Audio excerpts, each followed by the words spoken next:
Hello, नमस्कार. कसे आहात सर्व? मस्त आहात ना? मस्तच राहा. सर्वांना सर्वप्रथम श्री स्वामी समर्थ.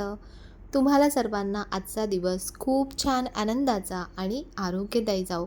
तर आज ना मी सगळं जे पण काही असं काचेचं आहे, ग्लासचे ज्या गोष्टी आहेत, तर त्या सगळ्या मी आज क्लीन करणार आहे. रोज वेगवेगळं काही ना काही क्लीनिंग चालू असतं आणि काचेच्या गोष्टी क्लीन करण्यासाठी ना मी हे कोलीनच वापरते. बरेच जणं वापरत असतील आणि खूप छान याच्याने निघतं. फक्त एका गोष्टीची काळजी घ्यायची, की जेव्हा तुम्ही पहिल्यांदा स्प्रे करून पुसता ना, तर त्याच्यानंतर एखादा कॉटनचा किंवा बनियनचा जो मटेरियल असतो ना, त्याने जर तुम्ही पुन्हा एकदा हात फिरवलात ना, तर अगदी चकाचक होऊन जातं. नाहीतर मग त्याच्यावरती नंतर असे बघा डाग उठतात, म्हणजे असे रॅशेस येतात त्याच्यावरती आणि नंतर सुकल्यानंतर ते आणखीन जास्त दिसतात. तर इथला जो आरसा आहे ना, तर या आरशाच्या वरती बघा मी एक कनेक्शन करून ठेवलं होतं, की मी इथे छान असा एक लॅम्प लावेन वगैरे. आपण सुरुवातीला ना फ्लोमध्ये भरपूर आपली कामं पटापट होऊन जातात आणि नंतर एकदा आपण रखडवलं ना, की मग पुन्हा आपण त्या गोष्टीसाठी जायला किंवा करायला मग आळस करतो. बऱ्याच गोष्टी मी म्हणजे घरातल्या ना बऱ्याच भिंती म्हणा, अशा रिकामीच ठेवलेल्या आहेत. कारण पुढे जाऊन आपल्याला असं वाटतं, अरे इथे आणखीन काहीतरी ॲडअप करू. जर एकदमच सगळं काम करून घेतलं ना, तर मग नंतर तुमच्याकडे करण्यासारखं काहीच नसतं. आणि कधी-कधी काही गोष्टी ना थोड्याशा चेंज पण केल्या, थोडंसं बदल केले, की आपल्या घरात आपल्याला कसं फ्रेश वाटतं, नवीन काहीतरी केल्यासारखं वाटतं. तर हा जो आरसा तुम्हाला दिसतोय, तर हा मी इतक्या कौतुकाने बनवून घेतला होता ना, की हा आरसा असा बनवला. म्हणजे एक म्हणतात ना सेलिब्रिटी स्टाईल त्यांचं असं मेकअपचं असतं, की मेकअप करताना अशा प्रकारचे आरसे असतात समोर. पण तुम्हाला सांगू, म्हणजे तुम्ही पण बघताय, जेव्हापासून म्हणजे आलोय, आरसा लावलाय, चालू झालाय, तिथपासून मी एकदाही असं काही मेकअपचं केलेलं नाहीये. आणि असं होतं बऱ्याचदा म्हणजे की ज्या गोष्टीसाठी आपण इतकं म्हणजे ईगर असतो म्हणतात ना, की खूप आपल्याला खूप इच्छा असते आणि नंतर ती पूर्ण झाली ना, की मग आपल्या सगळ्या इच्छा म्हणजे आपण सगळ्या मग आपला जो उत्साह असतो तो पूर्ण कमी होऊन जातो. तर असं तुमच्याही बाबतीत घडतं का? मला पण नक्की तुम्ही कमेंट्समध्ये सांगा, की तुमच्या बाबतीत असं काय-काय गोष्टी घडल्या आहेत किंवा घडतात. तर बऱ्याच गोष्टी मी इथे ज्या केल्या होत्या ना, तर त्या ह्याच्या हिशोबाने, की मी असं करेन, तसं करेन, मी असं काहीतरी छान शूट करेन, तसं शूट करेन, असा विचार करून केला होता. इथे प्रत्येक जे बॉक्सेस बनवले आहेत, तर मी प्रत्येक बॉक्सेसमध्ये लाईट्स सेट केले आहेत, की दिसताना खूप छान दिसतं आणि ॲक्च्युली ती गोष्ट आहे, की आपण काय रोज लाईट लावून ठेवत नाही सगळ्या. जेव्हा काहीतरी सण असेल, आपल्या घरात काहीतरी कार्यक्रम असतील, तर तेव्हा लावलं ना, तर खूप सुंदर वाटतं. म्हणजे किचनमध्ये पण तुम्ही ना, जेव्हा किचन सेट करता ना, तेव्हा तुम्ही लाईट्सचा खूप चांगल्या प्रकारे वापर करा. कारण जितके तुम्ही प्रॉपर छान-छान असे लाईट्स लावाल ना, तितकी ती जागा आणखीन छान हायलाईट होते, आणखीन छान उठून दिसते. तर तसंच हा माझा पूर्ण हा क्रॉकरी सेक्शन आहे. बघा लाईट्स लावल्यानंतर किती छान दिसतात. पण ह्या लाईट्समध्ये सुद्धा ना म्हणजे वेगवेगळे प्रकार आहेत. म्हणजे ज्यांना माहिती नसेल त्यांच्यासाठी मी सांगते, कारण मलाही माहिती नव्हतं आणि त्याच्यामुळे तेव्हा आम्ही अशा ह्या म्हणजे एकदम पॉवरफुल लाईट्स घेतल्या. ह्याच्यामध्ये ना खूप सेटिंग्स असतात, म्हणजे कमी पॉवरच्या वगैरे अशा पण असतात आणि थोड्याशा कमी पॉवरच्याच घ्या. कारण काय होतं, की एका बॉक्समध्ये तुम्ही खूप हाय पॉवरची लाईट लावली ना, तर लाईटचा इतका प्रकाश येतो ना, की आपल्याला थोड्या वेळाने नकोसं वाटतं. त्याच्यामध्ये थोडासा असा डीम टाईपच लाईट पाहिजे, की जो फक्त त्या बॉक्सला हायलाईट करेल. तर तुम्ही असे काही प्लॅन करत असाल तर ह्या गोष्टींचा नक्की विचार करा. आणि आता एकदा लावल्यानंतर आता ते लाईट्स परत चेंज करायचे, त्यापेक्षा ना त्याला एक रिमोट येतो, की त्या रिमोटने आपण ते लाईट्सचं जे पॉवर आहे ती कमी जास्त करू शकतो. तर मी अजून तरी कुठेच केलं नाही आहे. पण आता माझा विचार आहे, की देवघरामध्ये जी मी पूर्ण लाईट लावली आहे ना, ती लाईट मी कधीच लावत नाही. कारण त्याचा इतका ओव्हर प्रकाश येतो, की पूर्णच म्हणजे असं एकदम झगझगीत वाटतं. तर तिथे मला त्याचा रिमोट वापरायचा आहे, की तो रिमोट लावून बघणार की लाईट्सची सेटिंग्स त्याच्यामध्ये कमी जास्त करता येतात का. तर आता इथली लाईट बघा, इथल्या लाईटमुळे किती सुंदर वाटतं, किती छान वाटतं आणि किती प्रसन्न वाटतं. तर हे आलं जे बारीक केलं होतं, सुकायचं काहीच नावच घेत नव्हतं. कारण 2 दिवसापासून जरा पावसाचा माहोल होता, तर त्याच्यामुळे सुकत नव्हतं. तर मग मी फायनली आता रात्री ना पूर्ण असं कपड्यावरती टाकलं वाळत, की असं मोकळं-मोकळं वाळत टाकलं ना, तर जरा लवकर सुकेल. कारण ते जर थोडं जरी ओलं राहिलं ना, तर त्याला बुरशी पकडणार. म्हणून अशा प्रकारे आलं जर बारीक करणार असाल, तर चांगलं ते डिहायड्रेट करून घ्या, सुकवून घ्या, फॅनच्या खाली पण अशा प्रकारे व्यवस्थित पसरवून घ्या. म्हणजे ते सुकल्यावरती छान आपल्याला व्यवस्थित स्टोअर करून ठेवता येईल. तर यातलं थोडं आलं मी घेतलं आहे. आता हा संध्याकाळचा टायमिंग आहे आणि मी मस्त असा चहा बनवते.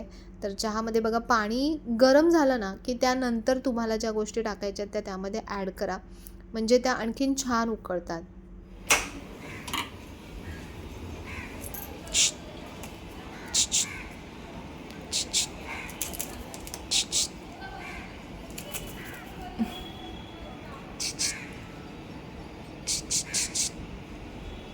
काय पाहिजे?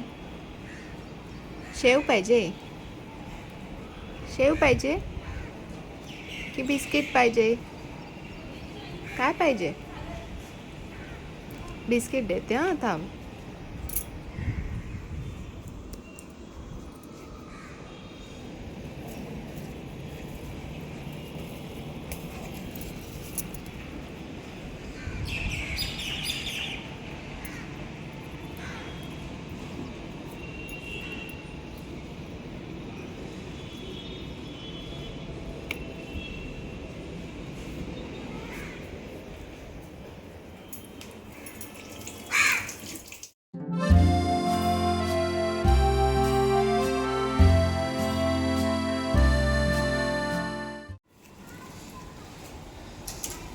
हे घे बघ, हे बिस्किट, हे बघ,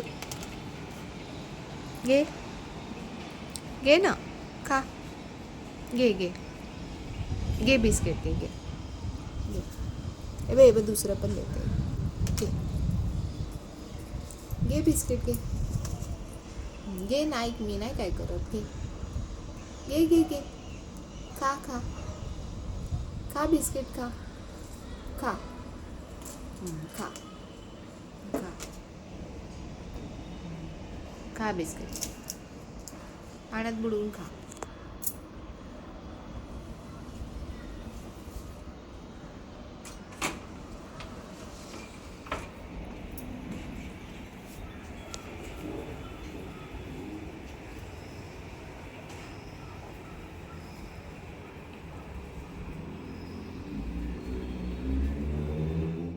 आणखीन एक गोष्ट राहिली ती म्हणजे की वेलची. मला खूप आवडते चहामध्ये वगैरे आणि चहाचा आता मी प्रॉपर असा मस्त मसाला बनवून ठेवणार आहे आणि तो मसाला टाकला ना थोडासा जरी, तरी चहा इतका मस्त लागतो ना. आणि चहा तर काही स्किप होणार नाही. म्हणजे सकाळी आणि संध्याकाळी 2 टाईम मला चहा पाहिजेच पाहिजे. ती कोणी काही म्हणो, कोणी कितीही काही सांगो, पण चहा हा हवाच. आणि मी चहामध्ये ना लास्ट टाईम एका ताईंनी विचारलं होतं, तर मी ही ब्राऊन शुगर मागवली आहे आणि ती मी चहामध्ये वापरते. तर ती म्हणजे आपली जी नॉर्मल व्हाईट कलरची साखर असते ना, त्यापेक्षा ती थोडी हेल्दी असते असं म्हणतात. पण शेवटी ती साखरच आहे. पण असो, आपल्या मनाला आपण समजवायचं. तर या चहा प्यायला आता मस्त चहा घेते. दुपारी आज छान झोपली, कारण झोप खूप महत्त्वाची आहे. मला तरी म्हणजे माझी झोप नाही झाली ना, मग माझं सगळं फिसकटतं. काही व्यवस्थित होत नाही आणि आता निष्ठाला सकाळी लवकर जायचं असतं, तर 5:30ला उठावंच लागतं. त्यानंतर मग टिफिन, मग यांचे टिफिन, मग सगळं कंटिन्यू चालूच राहतं. आणि एक म्हणजे 6-6:30पर्यंत जरी झोप भेटली ना, तरी माझी झोप पूर्ण होते. पण अगदी लवकर उठायचं म्हटलं ना, तर झोप होत नाही आणि मला खूप ॲसिडिटी होते. त्याच्यामुळे पित्तासारखं खूप त्रास होतो. तर म्हणून आता दुपारी व्हिडिओ पहिले पोस्ट केला आणि नंतर चुपचाप सगळं बंद केलं. कारण आपण एकदम मोबाईल बघत बसलो ना, मग किती वेळ निघून जातो आपल्याला कळत पण नाही. आणि झोपली शांत आणि खरंच खूप बरं वाटलं. नाहीतर असं एकदम वेगळंच काहीतरी वाटतं असं आतल्यात, झोप पूर्ण नाही झाली का. तर आता चहा घेतला, निष्ठा गेली क्लासला आणि कालचा जो व्हिडिओ आहे तर त्याच्यामध्ये मी सांगितलं होतं की हे जे मेलाझ्माचे जे डाग आहेत तर ते कदाचित मी जे म्हणजे टॅटू नाही म्हणताय ना, जे मी ते गोंधण होतं तर ते गोंधण काढलं आणि त्याच्यामुळे कदाचित आले असतील असं मला वाटतंय. आणि बऱ्याच ताईंनी विचारलं की ताई तू कुठे काढलंस, त्या डॉक्टरांचा नंबर दे वगैरे. तर म्हणून म्हटलं चला सांगूया तुम्हाला. तर मी माझं जे गोंधण होतं ना ते एक्झॅक्ट इथे होतं वरती. आणि ते लहानपणी म्हणजे अगदी लहान असताना ना ते सुईने जे करतात ना, त्या येतात म्हणजे दरवाजावरती येतात त्या गोंधणाऱ्या, सुईने गोंधतात. तर त्याने गोंधलं होतं ते, की ते जे सुईने गोंधलेलं असतं ना ते एकदम डीपमध्ये जातं, आपल्या टिश्यूजमध्ये एकदम आतमध्ये डीपमध्ये जातं. आपलं रक्त जे असतं ना तिथलं, तर ते रक्तामध्ये ते पूर्ण जे त्यांचं केमिकल असतं ते मिक्स करतात, जे पण लिक्विड असतं, आणि त्याच्यामुळे तिथे तो ब्ल्यू कलरचं असं ते पूर्ण दिसतं. आणि काय केलेलं ह्यांनी खूप लहान असताना केलं होतं, आणि त्याच्यामुळे नंतर जसं जसं आपण मोठं होत जातो तर आपली ती जी स्किन आहे ती मोठी होत जाते, वाढत जाते. आणि त्याच्यामुळे ते लिटरली असं एवढं एवढं मोठं झालं होतं.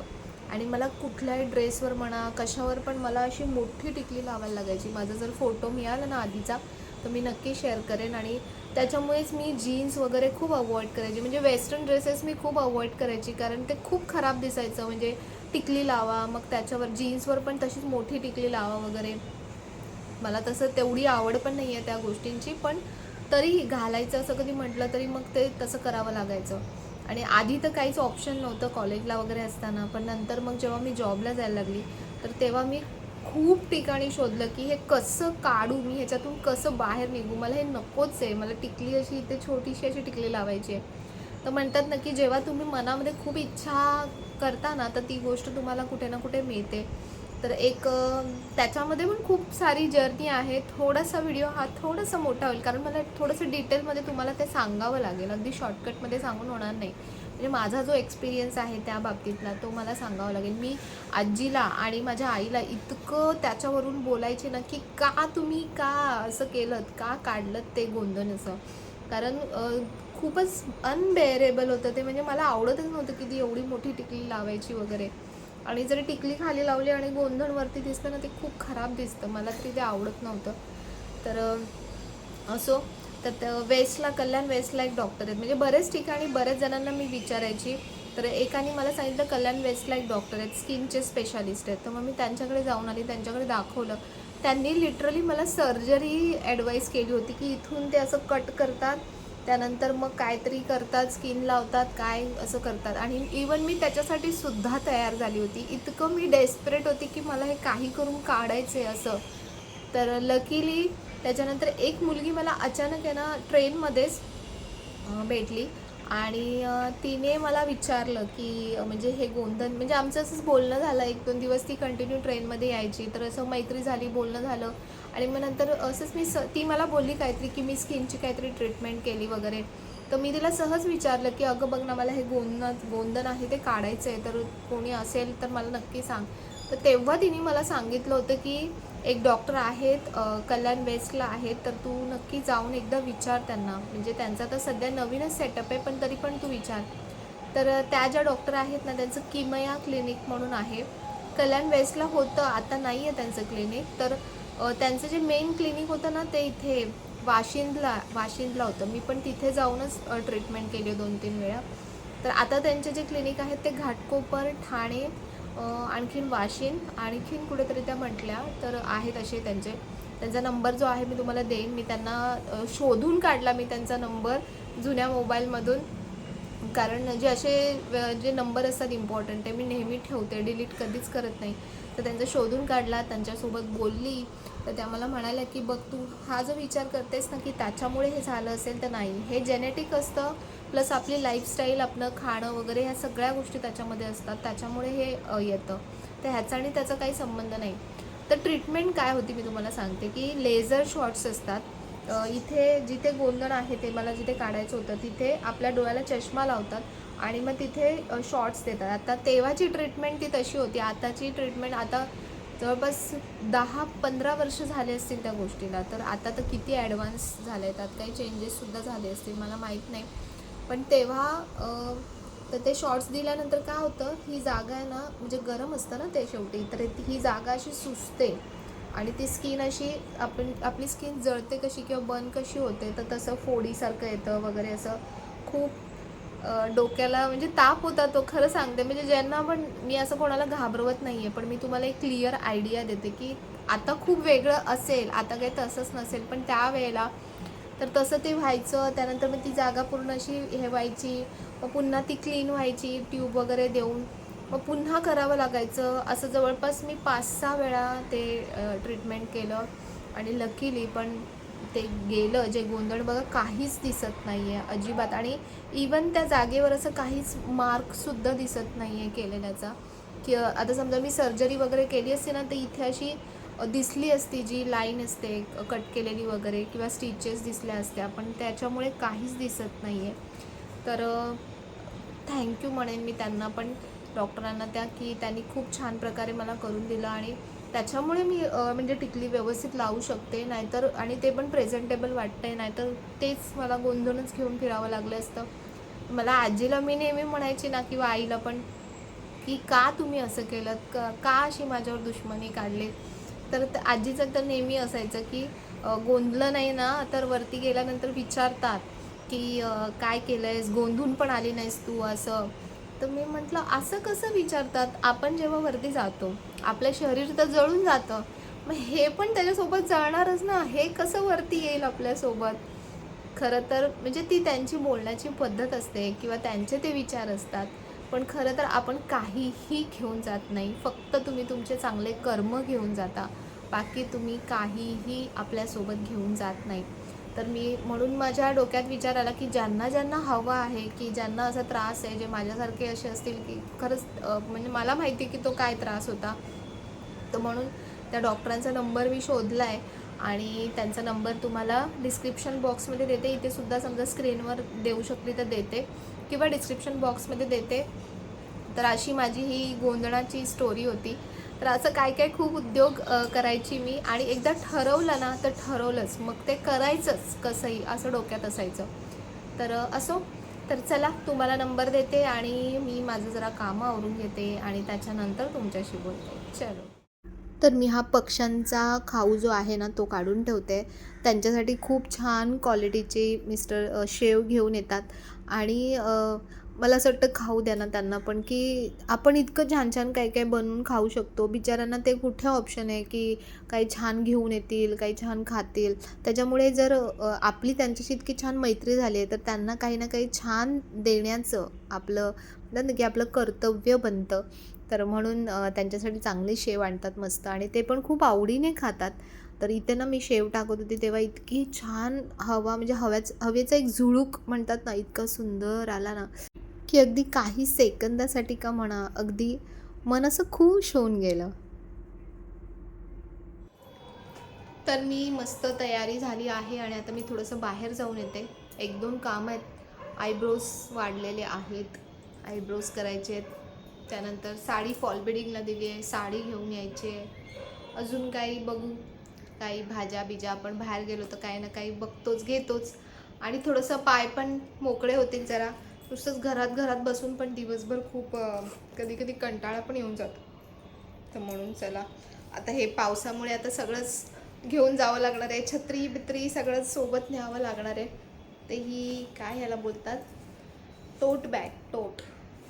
तर ही टोट बॅग मी घेऊन जाते, काय घेतलं सामान वगैरे तर. आणि तर माझ्या म्हणजे पार्लरमध्ये मी गेली ना, तर प्रत्येक सर्व्हिससाठी एक जी व्यक्ती आहे, मी त्याच व्यक्तीकडून दर महिन्याला ती गोष्ट करून घेते. कारण एकच हात राहतो ना, तर सगळ्या गोष्टी व्यवस्थित राहतात, प्रॉपर राहतात. तर एक आयब्रो केली आणि एक नाही केली, तर फरक बघा किती दिसतोय, की कशी वाटते, म्हणजे आयब्रोजने किती फरक पडतो. तर जस्ट आत्ता जाऊन आली, आणि बघा आयब्रोजने किती फरक पडतो ना. म्हणजे आयब्रोज थोडे जरी असे वाढलेले असले तरी आपल्या चेहऱ्यामध्ये किती फरक पडतो. म्हणून आयब्रोज करून आले, आणि जास्त वाढले ना मग करताना खूप त्रास होतो. लेडीजला किती काय काय गोष्टी करायला लागतात, जेंट्सला बरं आहे, काहीच टेन्शन नाही. ना वॅक्सचं टेन्शन, ना आयब्रोजचं टेन्शन, ना कसलं टेन्शन. आपल्याला सगळं दुनियाभरचं सगळं आपल्याला करायचं असतं, आणि त्रास पण करून घ्यायचा असतो आणि करायचं पण असतं. एक भारी गोष्ट आहे एकदम. आणि साडी घेऊन आली जी फॉल बिडिंगला दिली होती. आता मला वटपौर्णिमेला ही साडी नेसायची आहे. बघा, ग्रीन कलर सध्या मला खूप आवडतो आणि छानही दिसतो. म्हटलं वटपौर्णिमेसाठी स्पेशल अशी आपली छान ट्रेडिशनल इरकल आहे ही आणि छान वाटते. सगळ्यांना मी अधिक महिन्यामध्ये ज्यांच्या ओटी भरल्या ना तर अशाच साड्या घेतल्या होत्या आणि मस्त आहे. तर आता ब्लाऊज सध्या शिवला नाही आहे. ब्लाऊज आता काहीतरी कुठलंही असं कॉन्ट्रास्ट करून घालेन मी याच्यावरती. अशाच कलरचं कॉन्ट्रास्टमध्ये ब्लाऊज घातलं तरी मॅचिंग होऊन जाईल. तर असो, साडी घेऊन आली. बघा खाली गेलं ना तर भरपूर कामं होतात, पण तयारी करून खाली जायलाच आपल्याला कंटाळा येतो. एवढं म्हणजे घरातलं आपल्याला इतकी सवय झाली आहे ना की खाली जायचं म्हटलं की आपल्या जीवावर येतं, पण ॲक्च्युली गेलं पाहिजे, चाललं पाहिजे. कधी चालणार? सकाळी वेळ नसतो. सकाळी सगळे टिफिनची वगैरे कामं असतात, घरातली कामं असतात, पूजा असते, हे असतं ते असतं, हजार गोष्टी असतात. परत संध्याकाळी म्हटलं तर संध्याकाळी परत पूजा असते, परत जेवणाची सुरुवात वगैरे बऱ्याच गोष्टी असतात. पण त्याच्यातून आपण वेळ काढला पाहिजे, थोडंसं चाललं पाहिजे. जर चाललं नाही तर आपले पाय कसे मोकळे होणार, पायाच्या नसा कशा मोकळ्या होणार. तर म्हणून चालायला पाहिजे थोडं तरी. आता वातावरण जरा बाहेर छान थंड झालं आहे म्हणून बरं वाटतं आहे. तर आता मी तुमच्यासोबत आहे ना माझा जो नाईटचा जो रुटीन आहे तो थोडाफार मी तुमच्यासोबत शेअर करते की नाईटला मी स्किनची कशी काळजी घेते, काय काय गोष्टी करते. सध्या तरी नाईट क्रीम वगैरे यूज करत नाही आहे, कारण स्किनच्या डॉक्टरांनी मला सध्या जे क्रीम दिलं आहे तेच मला लावायचं असतं. नाईट क्रीम वगैरे लावत नाही तर एरवी नाईट क्रीम लावते. तर चला पहिले आता जेवणाची तयारी करून घेते. निष्ठा येईल आता क्लासमधून आणि त्याच्यानंतरचा जो पुढचा नाईटचा छोटासा रुटीन आहे. याच्या आधी पण बऱ्याचदा शेअर केलं आहे, पण आता नवीन नवीन सगळे ॲड होतात. तर त्यांच्यासाठी म्हणून म्हटलं चला थोडासा आपला जो नाईटचा रुटीन आहे तो तुमच्यासोबत शेअर करू. चला, तर नाईट रुटीन म्हणजे सगळ्यात महत्त्वाचा भाग म्हणजे की भांडी घासणे. खरंच ना, तुमच्यासाठी पण असेल. म्हणजे कधी एकदा या भांड्यांच्या खटाऱ्यातून आवरतो ना असं होतं आणि फटाफट मी आवरून घेते. पण रात्रीची तुम्हाला सांगते, सिंकमध्ये भांडी अजिबात ठेवू नका. खरकटी भांडी अजिबात ठेवू नका. सगळ्यात मोठं निगेटिव्हिटीचं कारण ते असतं. कितीही कंटाळा आला असेल तरी भांडी घासून टाका. तुम्हाला भांडी घासायचा खूपच कंटाळा येत असेल तर भांड्यांची जी मशीन येते ना ती घ्या. त्याच्यामध्ये तुम्ही सेट करू शकता. आपोआप त्याच्यामध्ये भांडी मस्त त्याची क्लीन होऊन जातात आणि खरंच ती खूप हेल्पफुल आहे मशीन. भांडी खरंच त्याच्यामध्ये खूप छान निघतात. फक्त तो टाईम जरा जास्त घेतो आणि आपल्याला मग कसं आपलं ते काम असं वाटतं अरे यार 10 मिनिटात होऊन जातं. कशाला त्याच्यासाठी 1-1 तास आपण ती मशीन लावून बसायचं. पण त्या मशीनमध्ये भांडी फक्त घासली धुतली जात नाहीत, तर त्याच्यामध्ये स्टीमसुद्धा होतात. म्हणजे जो एक हायजीन असतो ना भांड्यांचा तो त्याच्यामध्ये मेंटेन होतो. तर शेवटी प्रत्येकाची इच्छा आहे ती. माझ्याकडे ॲक्च्युली जागा नाही आहे खरं सांगू तर ठेवायला, नाही तर मी खरंच ती मशीनसुद्धा घेतली असती. पण बघू पुढे मागे जर ॲडजस्ट करता आलं, काही जमलंच नाही पुढचं काही करायला, तर मी विचार केला आहे की बाबा मी तर मशीन घेणार म्हणजे घेणार. तर ते काम सगळं आवरलं ओट्यावरचं आणि त्यानंतर मस्त ब्रश करते. मला डॉक्टरांनी सांगितलं आहे की सकाळीचं जे ब्रश असतो ना तो तर इम्पॉर्टंट असतोच, पण रात्रीचा ब्रश त्याच्यापेक्षा जास्त इम्पॉर्टंट असतो. कारण दात खराब होण्याची जी प्रोसेस असते ना ती रात्रीची जास्त चालू असते. कारण आपण खातो त्यानंतर काही ब्रश करत नाही, मग ते रात्रभर तसंच आपल्या दातांमध्ये ना खराब ते सडलं जातं आणि त्याच्यामुळे आपले दातसुद्धा खराब होतात.